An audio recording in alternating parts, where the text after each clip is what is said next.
Hi, என்ன பார்க்குறீங்க? இன்னைக்கு மேடம்க்கு வந்த வாய்ஸ் கொடுக்க போகிறது நான். ஏன்னா எனக்கு மேடம் கொஞ்சம் தொண்டை கடிக்கி, அதனால எனக்கு அவனுக்கு பதில் இந்த வீடியோவில் நான் பேச போகிறேன்.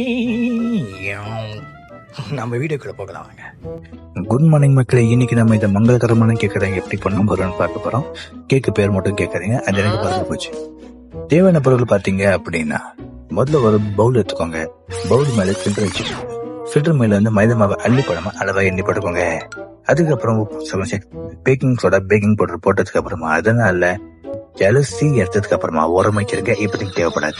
இன்னொரு பவுல வந்து முட்டையை உடைச்சு போட்டுக்கோங்க. வயிற்று முட்டை தான் வேணும், எல்லாம் வேணாம். அதுக்கப்புறம் அதனால வெயிட் பண்ணி எடுத்தீங்க அப்படின்னா உங்களுக்கு இந்த மாதிரி ஒயிட்டா ப்ளஃபியா கிளீனியா வந்துடும். வந்ததுக்கு அப்புறமா மங்களகரமா மஞ்சள் குரு வைத்து போடுறோம். போட்டுட்டு அதையும் நல்லா பீட் பண்ணி எடுத்துக்கிறோம். இதுக்கு அடுத்து நம்ம பண்ண போறதுதான் முக்கியம், பால் அபிஷேகம். பால் வந்து ஏதோ பிளாக்கா இருக்குன்னு பாக்காதீங்க, அது ஒரு ஏலக்காய் விதைகள் தான். அதுக்கப்புறம் அதையும் நல்லா பீட் பண்ணி எடுத்து